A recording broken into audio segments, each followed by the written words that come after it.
ठीक है बैठिए। तो सबसे पहले आप सब ये बताइए कि चूल्हा सभी लोग जलाए? No sir. आप लोग नहीं जलाए? मोमबत्ती जलाए? हाँ जी सर। हाँ, तो जलाए हैं तो आपने क्या देखा? सर उसमें से आग निकल जाता है। आग निकल जाता है, बहुत अच्छी बात है। और वो जलना स्टार्ट होता है, अब मोम पिघलने लगता है सर। हाँ मोम भी पिघलने लगता है। हाँ, मोम भी पिघलने लगता है, यानी उसका दहन होने लगता है। क्या होने लगता है? दहन।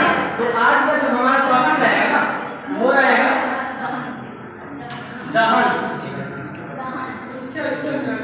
अरे और से चले जाओ फ्री हो जाओ। आप सभी लोग बैठ जाओ। इंग्लिश में बोलेंगे, लिख देना। इंग्लिश में दहन बोलेंगे कंबसन।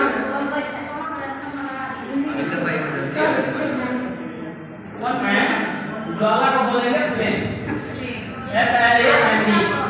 ठीक है, समझ गए?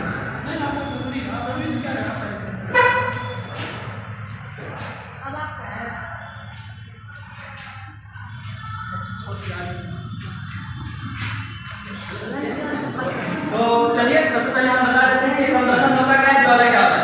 तो आप सभी ने बताया कि हमने जलाया है गैस सिलेंडर, मोमबत्ती जलाई है, तो आखिर ये जल जाता है, क्यों जल जाता है? कोई क्वेश्चन बता सकते? किसमें सर? हम जो आग लगाए मोमबत्ती में, जी। चाहे गैस चूल्हा में आग लगाए, वो जल गया, जैसे हम दिखाते हैं। आप ये वाला मैं भी आऊँ सर। एक सेकंड। अच्छा ठीक है, आप बैठ जाइए। तो मैं आता हूँ सर, मैं आता हूँ सर, मुझे आता है सर, मुझे अच्छे से आता है। ठीक है,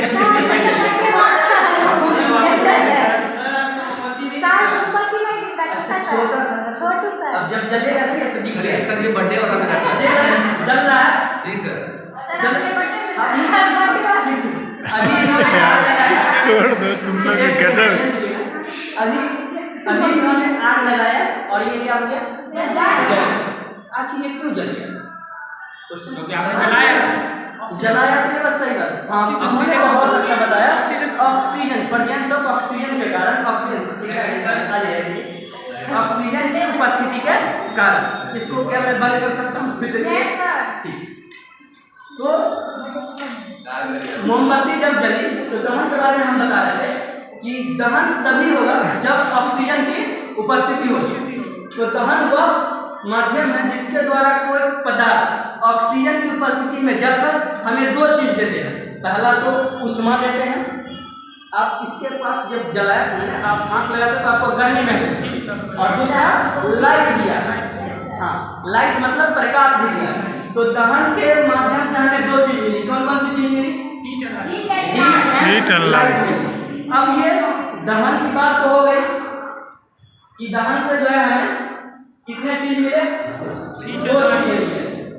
इसमें से पहला था लाइट और दूसरा था ऑक्सीजन। इसलिए बोला है वो ऑक्सीजन की वजह से चला था। दूसरा था हीट। ठीक है, दहन से मिलता क्या ये तो पता चल गया। दहन है क्या? यही तो अभी हमने बताया कि जब कोई भी पदार्थ जब जलाते हैं, आग लगाते हैं ना, जब किसी भी कोई ज्वलनशील पदार्थ में जब आग लगाते हैं तो उसका दहन शुरू हो जाता है। तब वही दहन लगाते हैं। जब आग लगाते हैं ना, इसी प्रोसेस को दहन कहते हैं। ठीक है, भेजिए। अब हमने दहन की बात कर लिया। अब ये ज्वाला क्या है? तो मैं आपके सामने एक मोमबत्ती बनाता हूं। ठीक है,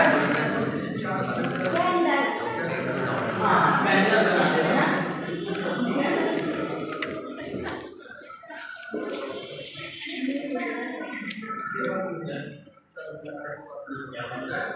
ठीक है,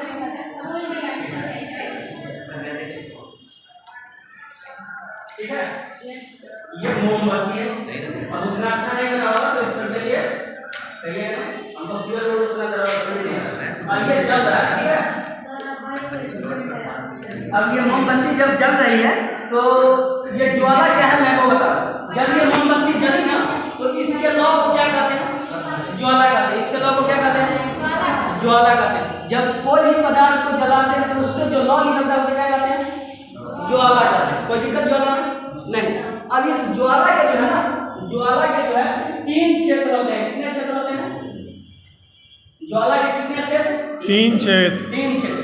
पहला क्षेत्र होता है वो होता है ब्लू क्षेत्र, जिसे प्राथमिक क्षेत्र कहते हैं। दूसरा होता है माध्यमिक क्षेत्र, जो पीला पीला जब जलेगा ना ज्वाला तो पीला पीला नजर आएगा। और तीसरा होता है ब्लैक क्षेत्र, काला क्षेत्र, जब वो जहाँ से शुरू होता है। जैसे ये मोमबत्ती हमने जलाया था तो यहाँ पर आपको काला काला सा थोड़ा थोड़ा नजर आ रहा है, ठीक है। तो ये जो जहाँ से जलना शुरू करता है ना, इसको आंतरिक क्षेत्र भी कहते हैं। तो इस ज्वाला के जगह सबसे ऊपरी में रहता है, ये रहता है नीला क्षेत्र। कौन सा क्षेत्र रहता है? नीला। और ये बीच वाला जो रहता है ना, उसको बोलते हैं पीला क्षेत्र। हाँ, इंग्लिश में येलो बोलते हैं। बताने के लिए धन्यवाद। और तीसरा जो क्षेत्र है ना, वो काला क्षेत्र है, जिसको इंग्लिश में ब्लैक बोल देते हैं, ठीक है। नीला क्षेत्र को बाहरी क्षेत्र और काला क्षेत्र को आंतरिक क्षेत्र और पीला वाला जो क्षेत्र है इसको माध्यमिक क्षेत्र बोलते हैं, बीच वाला बोलते हैं। तो इसमें जो है ना सबसे बाहरी क्षेत्र जो है ना, यह सबसे गर्म वाला क्षेत्र होता है। सबसे गर्म क्षेत्र कौन सा होगा? बाहरी क्षेत्र, नीला क्षेत्र। यानी कि यहाँ पर कोई भी पदार्थ जो ज्वलनशील पदार्थ होगा उसका पूर्ण दहन होगा। अब कहाँ पर पदार्थ का पूर्ण दहन नहीं होगा? सबसे नीचे वाला, सबसे नीचे आंतरिक क्षेत्र में, काला वाले क्षेत्र में नहीं होगा। यहाँ भी होगा, पीला वाले क्षेत्र में भी आंशिक दहन होगा, लेकिन पूर्ण दहन नहीं होगा। तो ये दहन और ज्वाला के 3 क्षेत्र के बारे में हमने बात किया। तो आप खड़े, हाँ बताइए कि ज्वाला के जो 3 क्षेत्र हमने बताया, इसमें से सबसे गर्म क्षेत्र कौन सा? कौन सा? नीला। नीला वाला। बहुत अच्छा, ठीक है, चाहो बैठ जाइए। आप खड़े होइए। इस ज्वाला के 3 क्षेत्र में काला वाला क्षेत्र कैसे समझेंगे? काला वाला क्षेत्र है, इसका क्या हुआ है? नहीं पता? ठीक है, बैठिए, मैं बता देता हूँ। काला वाला क्षेत्र का काम होता है पदार्थ को जलाना, कोई भी ज्वलनशील पदार्थ है उसका जलाना।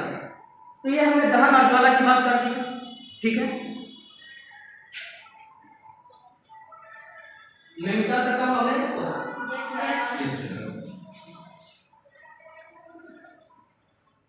ठीक है। तो आज हमारा टॉपिक यही था, दहन और ज्वाला। दहन और ज्वाला के तीनों, दहन हमने समझा कि दहन क्या होता है, कोई भी ज्वलनशील पदार्थ जब जलना शुरू होता है तो उससे हमें उष्मा और प्रकाश निकलता है, प्रेजेंस ऑफ ऑक्सीजन, ऑक्सीजन की उपस्थिति के कारण। ज्वाला हमने पढ़ा, जब कोई वस्तु जलती है तो उससे जो लौ निकलता है उसे क्या कहते हैं? ज्वाला कहते हैं। और ज्वाला के कितने क्षेत्र होते हैं? 3 क्षेत्र। पहला बाहरी क्षेत्र, दूसरा माध्यमिक क्षेत्र, तीसरा होता है आंतरिक क्षेत्र। बाहरी क्षेत्र सबसे गर्म और सबसे कम गर्म कौन होता है? आंतरिक क्षेत्र, जो पीला ब्लैक वाला क्षेत्र होता है, काला। ठीक है, तो आज के लिए इतना ही। अगली क्लास में हम बात करेंगे, ठीक है।